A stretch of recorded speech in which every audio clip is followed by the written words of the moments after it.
Bonsoir à tous, j'espère que vous allez bien. Voici les titres du 19h50.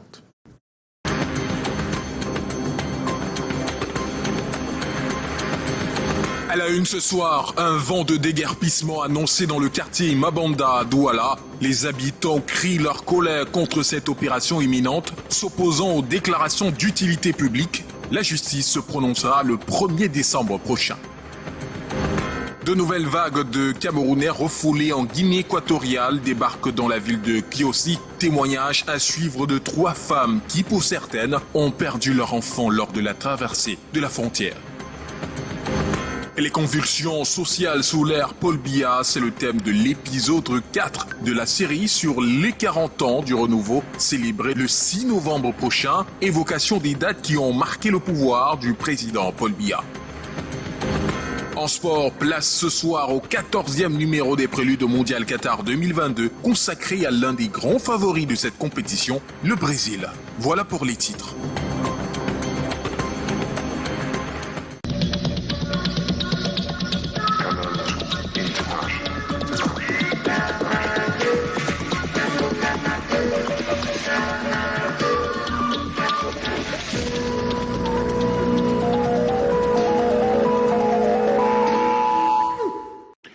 Une cinquantaine de Camerounais débarquent à Kiossi, localité frontalière du sud Cameroun. Ils font partie de la nouvelle vague refoulée en Guinée équatoriale et parmi eux, 3 femmes qui ont vécu le calvaire lors de leur rapatriement. Voici le récit de Monique Naosi-Fosso sur les images de Narcisse Enama. Voici la dernière vague des Camerounais expulsés de Guinée équatoriale qui franchissent la frontière Kiossi. Parmi eux, une primipare âgée de 16 ans qui a aussitôt donné naissance à un bébé prématuré. Sa mère et ses cadets qui l'accompagnent sont démunis. Pas de layette. Je n'ai pas préparé le voyage pour quitter en Guinée pour venir. Le voyage a été brusqué. Pardon, tous ceux qui vont m'écouter me viennent en aide. La première dame me vient en aide. J'ai un bébé qui vient de naître, qui ne respire pas bien. Avec des difficultés respiratoires, le plateau technique du centre de santé qui l'accueille n'est pas en mesure de prendre en charge ce nourrisson d'1,9 kg.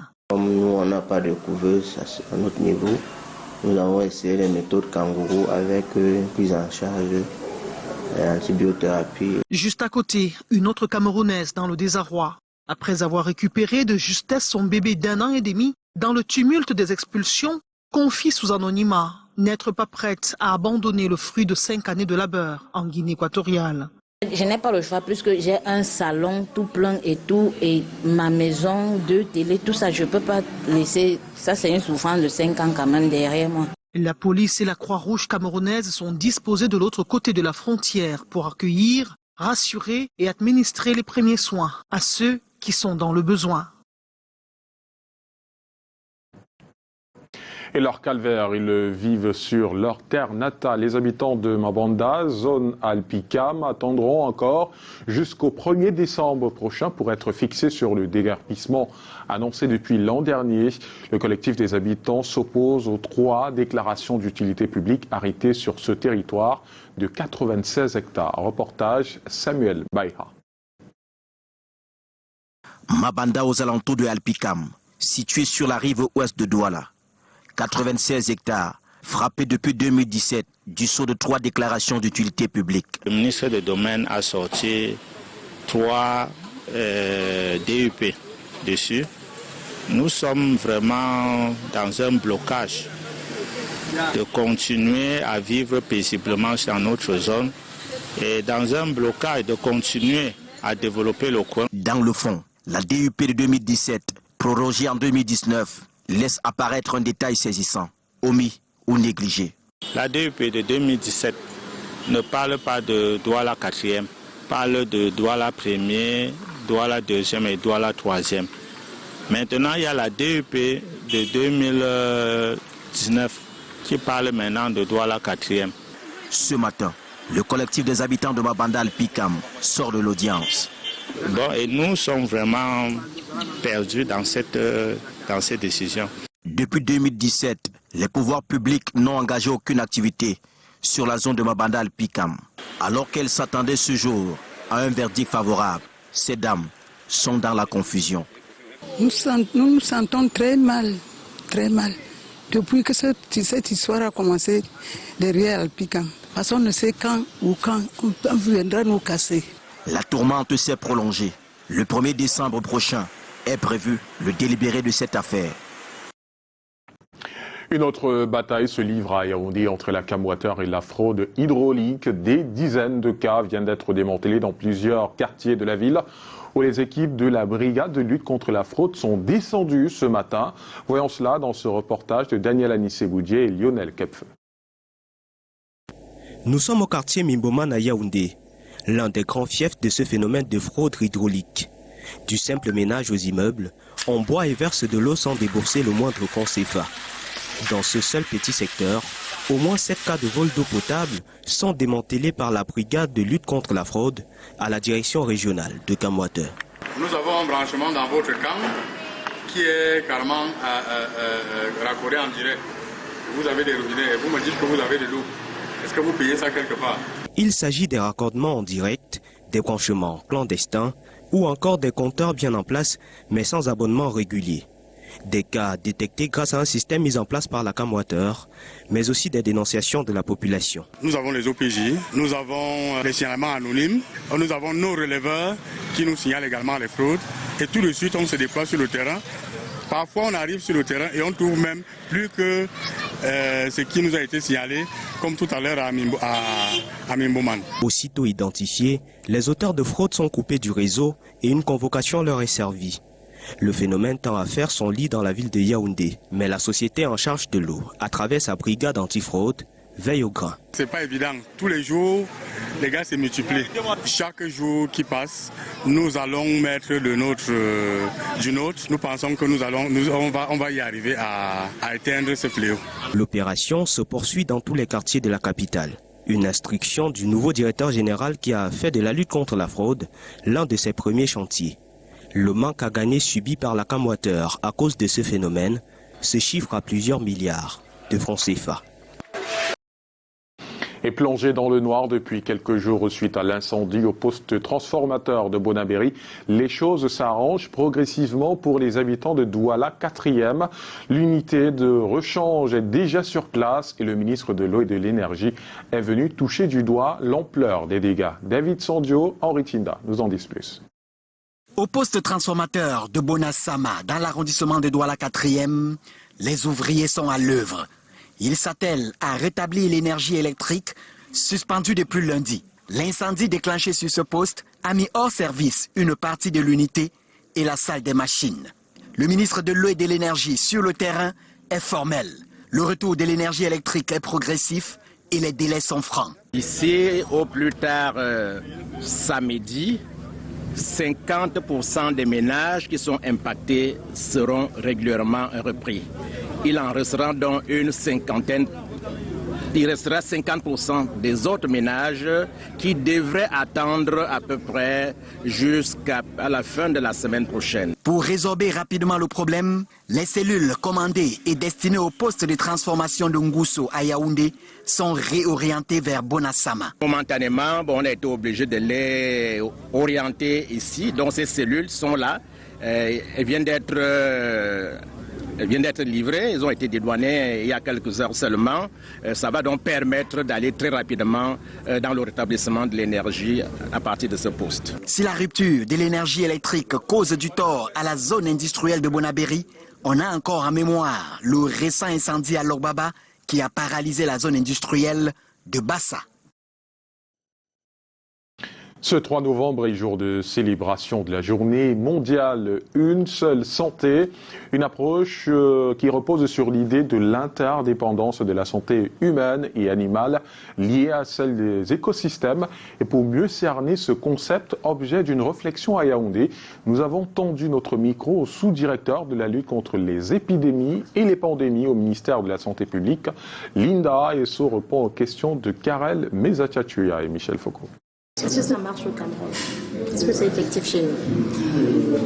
Le One Health, je dirais qu'il est effectif au Cameroun. On ne peut pas encore être dans une mise en œuvre optimale de cette initiative-là, mais Le programme Zoonose, avec l'appui de toutes les autres sectorielles, travaille à ce que ce soit effectif. C'est d'ailleurs la raison d'être de la manifestation d'aujourd'hui qui permet de sensibiliser les uns et les autres sur l'importance vraiment de renforcer le One Health dans notre pays pour une meilleure sécurité sanitaire. Encore plus à un moment où on enregistre de plus en plus d'épidémies et d'urgences de santé publique. Qu'est-ce qui commence? Pourquoi c'est pas encore le cas? On a l'impression que c'est pas véritablement la synergie d'action. Mais comme je vous l'ai dit, il y a un travail de plaidoyer à faire. Tout le monde doit être au même niveau d'information. Tout le monde doit être sensibilisé sur l'importance de mettre en œuvre ces stratégies-là dans notre pays. Certains secteurs sont déjà vraiment autour de la table et nous travaillons ensemble dans la réponse aux diverses épidémies qui sont mises en place. Mais ça doit être renforcé pour la réponse à toutes les urgences de santé publique que nous rencontrons. Merci. Et une synergie d'action pour lutter contre la variole du singe. C'est ce que le Cameroun veut implémenter contre cette maladie qui a déjà fait 2 décès sur les 12 personnes infectées dans 4 régions depuis le début de l'année, selon des données rendues publiques le 26 octobre dernier.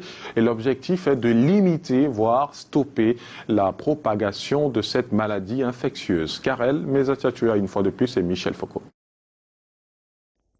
C'est une zoonose, autrement dit, maladie infectieuse passée de l'animal à l'homme et vice-versa. Pas facile de contrôler l'évolution de la variole du singe en électrons libres. Une réponse multisectorielle requise pour plus d'efficacité.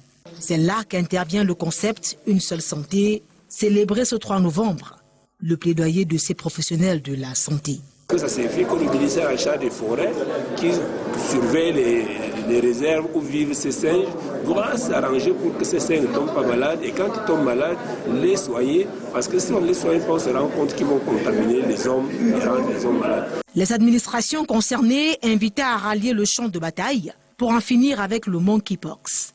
La population en contact constant avec les animaux potentiels porteurs de cette maladie, également interpellés. Tant que les populations elles-mêmes ne seront pas conscientes du danger qu'il y a à manipuler les animaux sauvages qui peuvent être contaminés par cette maladie-là, à prendre des mesures pour les personnes dont la profession les oblige à manipuler les animaux sauvages, à prendre des mesures de protection telles que des équipements de protection, des gants, des mattes, mais aussi le lavage régulier et systématique des mains. Bon à savoir, le contact rapproché avec une personne atteinte expose à cette maladie. Il est recommandé d'alerter les autorités sanitaires devant tout cas suspect.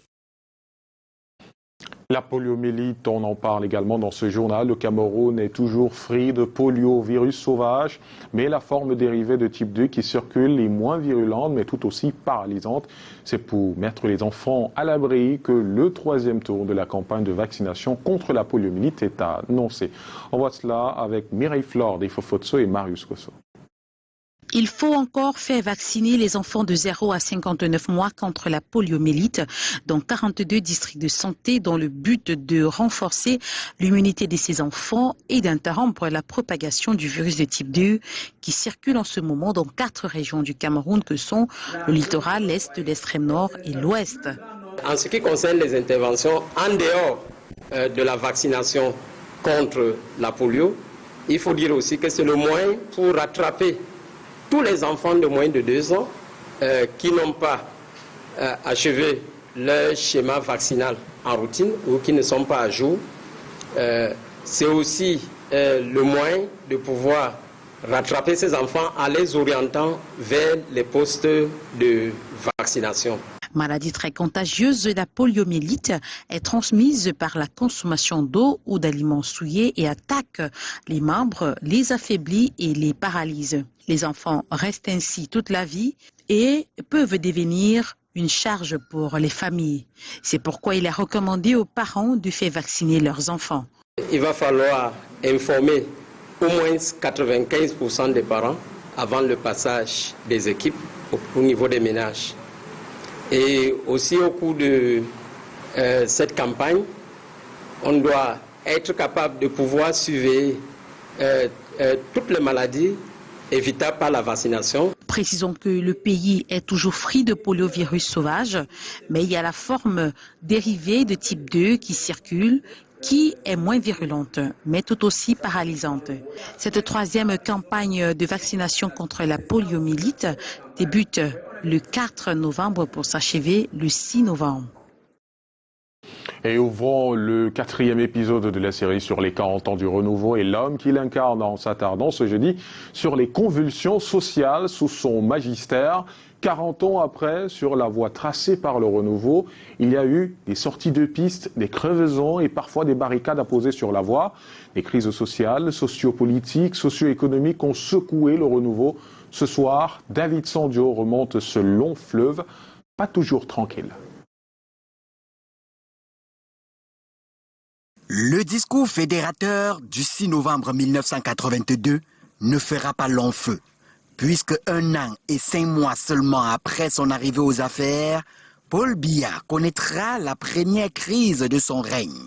Elle compte d'ailleurs parmi les plus importantes des 40 ans du renouveau. Le 6 avril 1984, un groupe d'hommes de l'armée camerounaise entame la prise du pouvoir par les armes. Camerounaises, Camerounais, le Cameroun vient une fois de plus de traverser une période délicate de son histoire.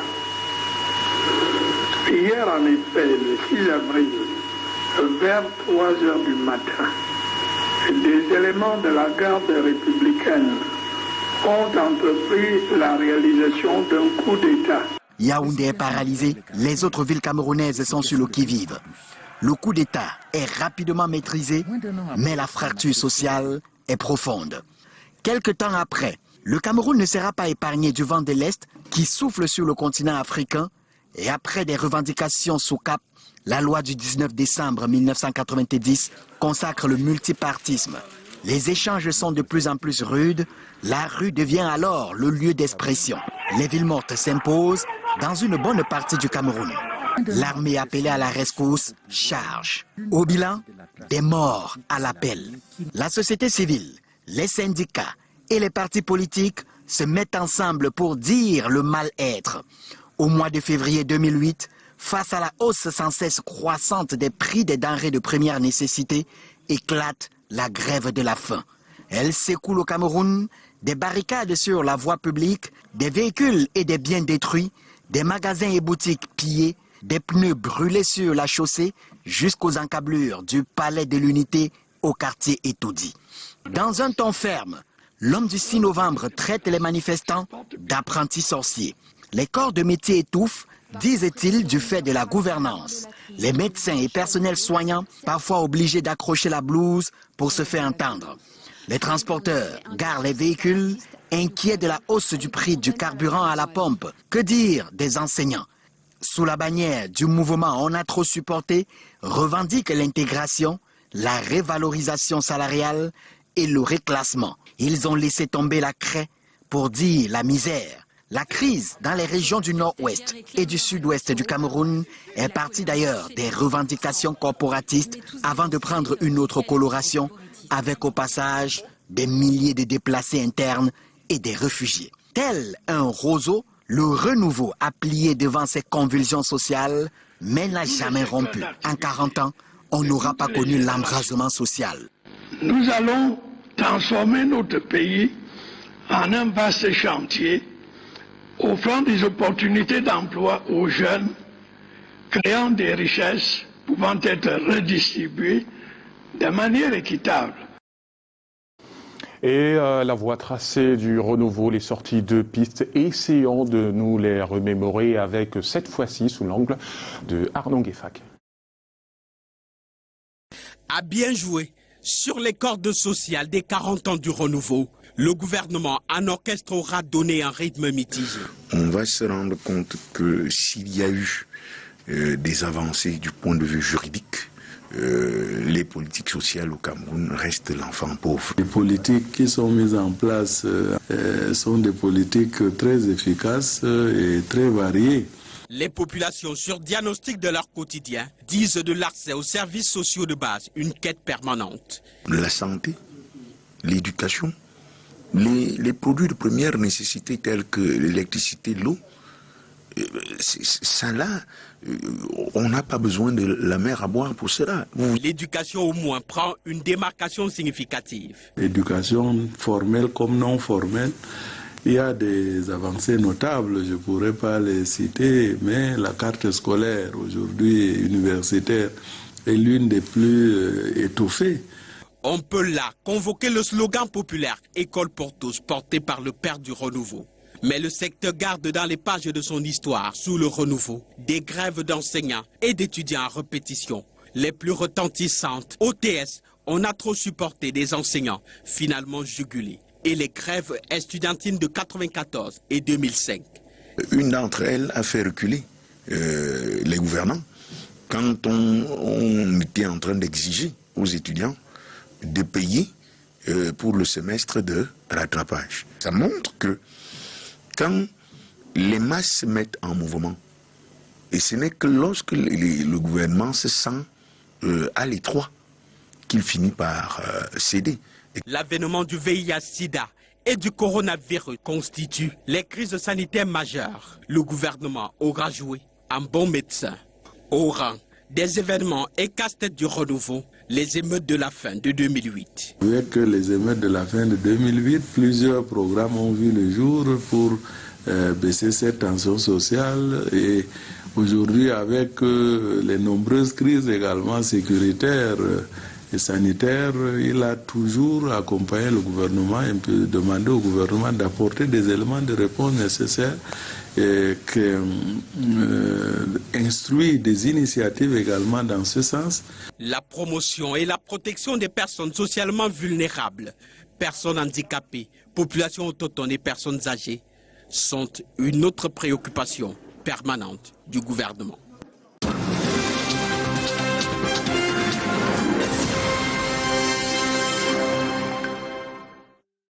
Et est-ce qu'ils sont à présent une sorte de bilan social du renouveau? Dès les premiers jours de son magistère, Paul Biya promettait le bien-être social à ses concitoyens à travers l'amélioration des conditions de vie, la santé, l'éducation, l'emploi et bien d'autres. Michael Tipkio, bonsoir. Vous tentez avec nous ce bilan à la lumière d'un indicateur social et de développement reconnu.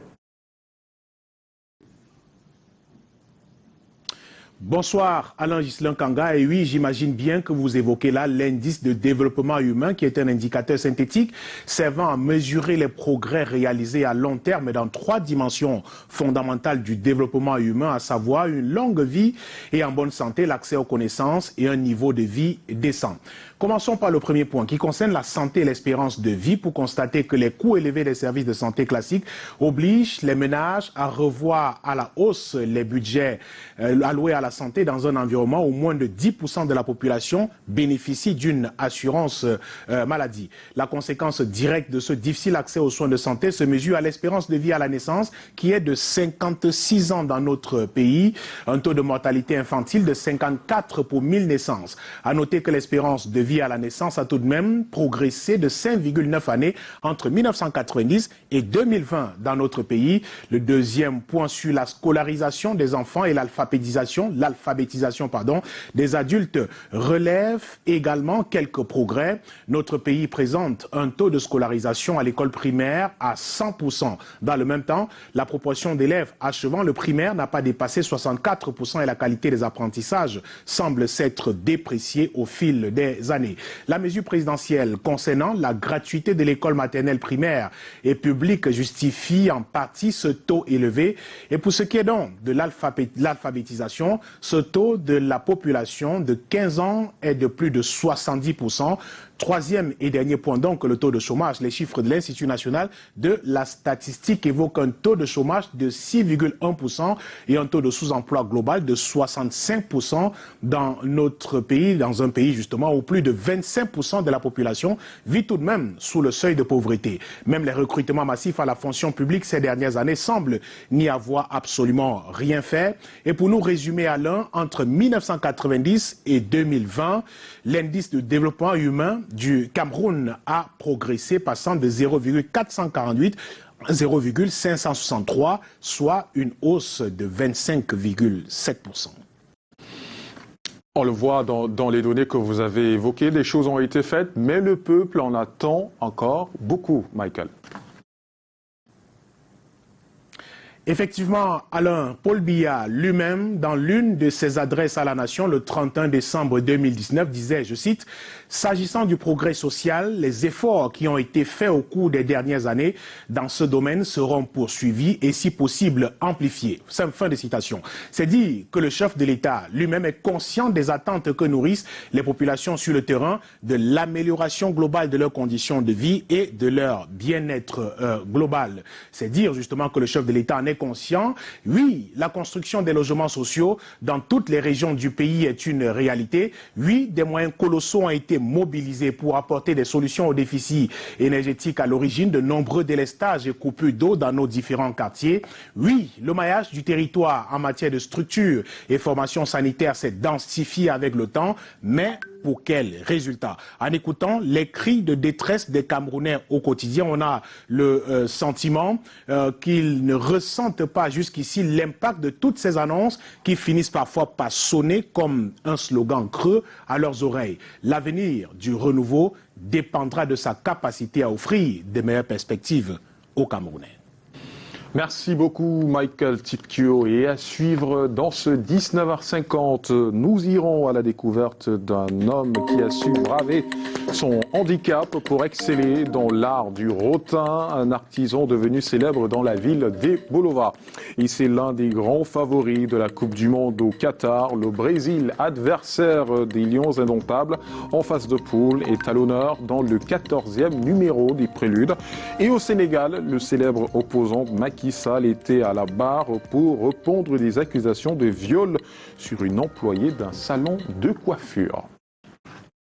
Dans l'actualité également, le CNC poursuit son opération d'assainissement de la presse au Cameroun. Cet après-midi, le Palabre a réuni le régulateur et les présidents de plusieurs associations journalistiques camerounaises.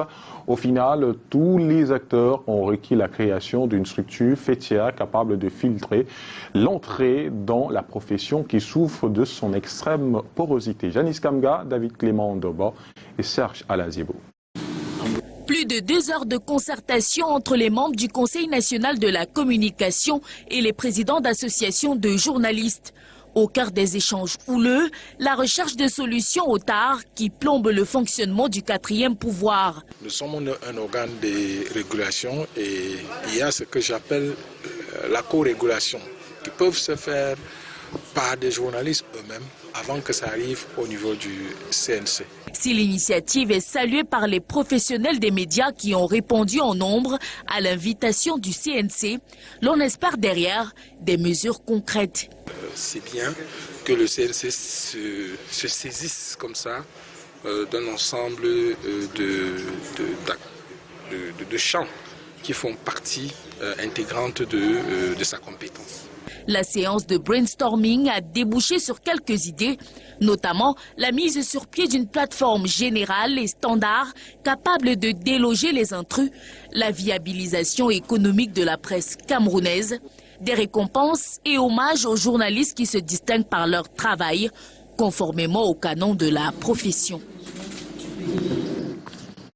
Parlons à présent des Yaoundéens qui intègrent de plus en plus le réflexe de la prévention des maladies.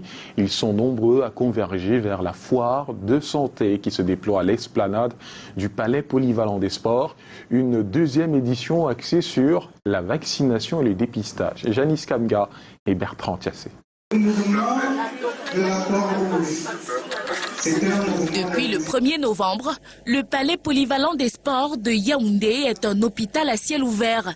Sous ses chapiteaux, chaque geste va dans le sens de la vaccination, du dépistage ou de la veille épidémiologique, avec un accent particulier sur la santé de la jeune fille, notamment la lutte contre le cancer du col de l'utérus.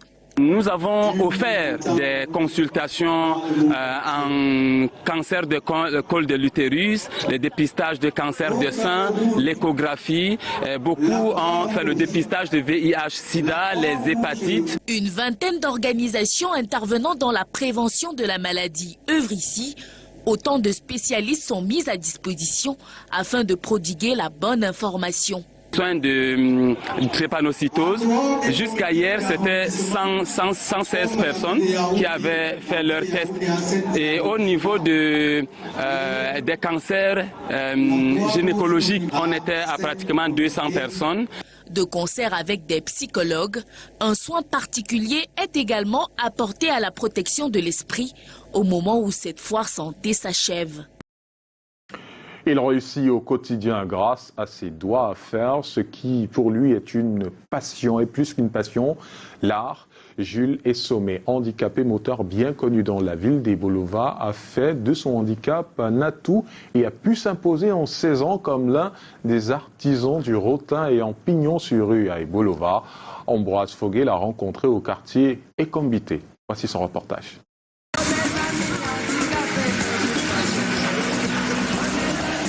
À voir ses œuvres, on dira que tout est à l'honneur de l'artisanat.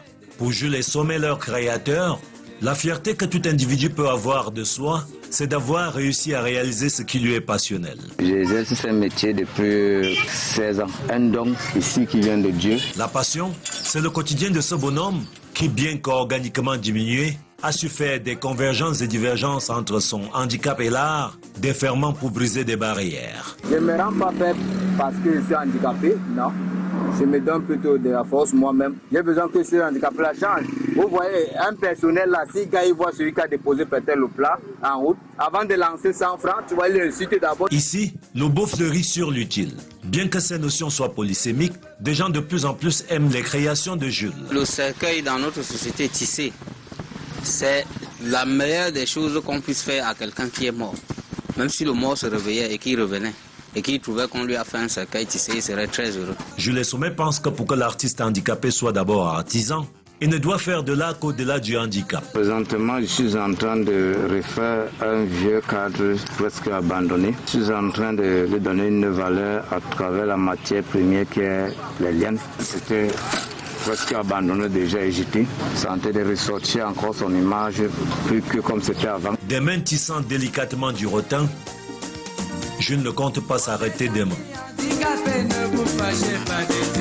Débrouillons-nous sans toutefois mendier. Et sans s'arrêter, je vous propose à présent une petite balade dans nos marchés, découvrir des ingrédients aux vertus multiples, prisés dans les cuisines africaines et souvent incontournables pour relever le goût des mets. L'ail et le clou de girofle sont également des alliés efficaces pour entretenir la santé. Leurs secrets dévoilés dans ce reportage de Maria Mazou et Michel Foucault.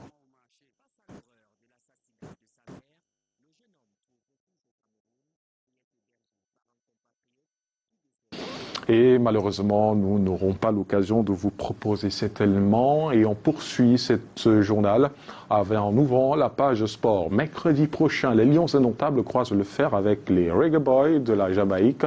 Une autre rencontre est prévue 9 jours plus tard, le 18 novembre, contre le Panama, en vue de ces matchs préparatoires à l'imminente Coupe du Monde. Ils sont en stage de préparation. Reportage, Titi Freeman. À 6 jours de la rencontre amicale face à la Jamaïque à Yaoundé, les lions locaux sélectionnés sont en stage dans la capitale. Ils affûtent leurs armes avant d'affronter les Reggae Boys. Jouer avec cette équipe de la Jamaïque qui arrive dans notre continent, je pense que c'est d'abord quelque chose de bien pour les footballeurs et en gros même pour les joueurs locaux, pour qu'ils se sentent eux-mêmes aussi dans la compétition. Une compétition à laquelle certains parmi eux auront le privilège de participer. Nous voulons donner la possibilité à ces joueurs locaux de pouvoir démontrer de quoi ils sont capables pour que je puisse à la fin sortir la liste des 26. Composer un effectif solide pour remporter la compétition, telle est l'ambition du sélectionneur camerounais. Nous allons avec un état d'esprit de pouvoir faire représenter le Cameroun et de faire vraiment une participation honorable. Après la Jamaïque mercredi prochain, second match test pour les Lions indomptables le 18 novembre à Abu Dhabi face au Panama, avant le grand bain lors du mondial au Qatar. Et vous l'avez vu, les Lions indomptables ont entamé cet après-midi leur stage préparatoire à Yaoundé. C'est en vue du match de revoir qui va les opposer le 9 novembre prochain à la Jamaïque. Ils étaient 26 joueurs locaux et quelques internationaux à prendre part à la première séance d'entraînement au stade de Guaykele. C'était avec les maillots estampillés One All Sport. Notons tout de même que le tribunal judiciaire de Paris vient de trancher en faveur du corps sportif dans le litige qui l'opposait à la Fédération camerounaise de football après la rupture de contrat avec l'équipementier français. Et pour ce nouvel épisode de la série sur les préludes de Qatar 2022, à 17 jours du kick-off de la compétition, les grandes nations se préparent et affûtent leurs armes. Focus ce soir sur l'un des favoris de l'édition 2022. Le Brésil se présente comme le grand prétendant à cette grande fête du football. Les détails avec Mathieu Fangua. Et le reste de l'actualité internationale, c'est dans Escalmonde, une signature de Lil Piediou et Calvin Tekam.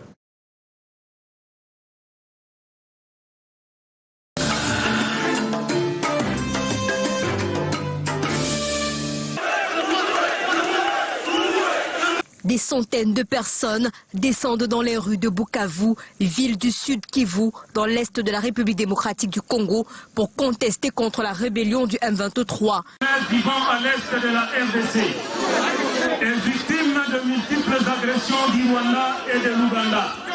Sous la bénédiction de grandes puissances, essentiellement les États-Unis d'Amérique, la Grande-Bretagne, la France et les autres pays, venons par la présente manifestation exprimer au monde entier notre ras-le-bol sur ce que nous qualifions d'injustice et de discrimination internationale contre les Congolais que nous sommes. Nous exigeons, à dater de ce jour, la fermeture de nos frontières avec les pays agresseurs jusqu'à nouvel ordre, car ils ont prouvé qu'ils sont des voisins de très mauvaise foi. Scandant des slogans hostiles au Rwanda, à l'Ouganda, mais aussi à l'Occident. Un drapeau européen est notamment brûlé.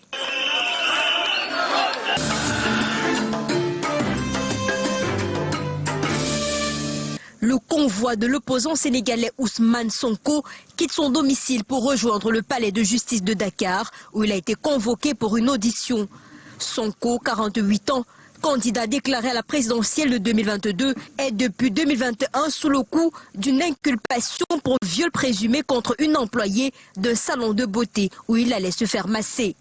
Selon lui, cette affaire est un complot audit au sommet de l'État, un piège du président Macky Sall qui mènerait une stratégie du chaos pour décrédibiliser son adversaire politique. Des membres des forces de l'ordre sénégalaises sont postés devant le palais de justice de Dakar où doit comparaître le principal opposant sénégalais.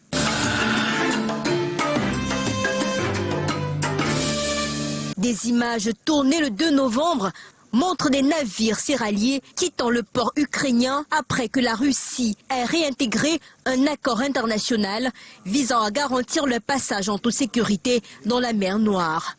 La Russie indique qu'elle n'a pas encore décidé si elle allait prolonger l'accord sur les céréales au-delà du 19 novembre, date de renouvellement fixée par l'accord.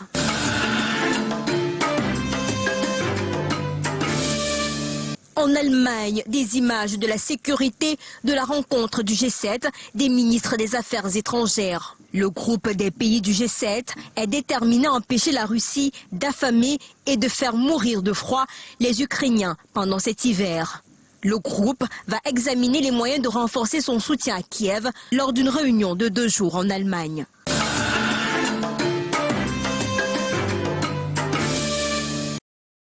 Et c'est la fin de ce journal. Merci de votre fidélité à Canal 2 International. Je vous retrouve demain, même lieu, même heure, 19h50. Bonsoir.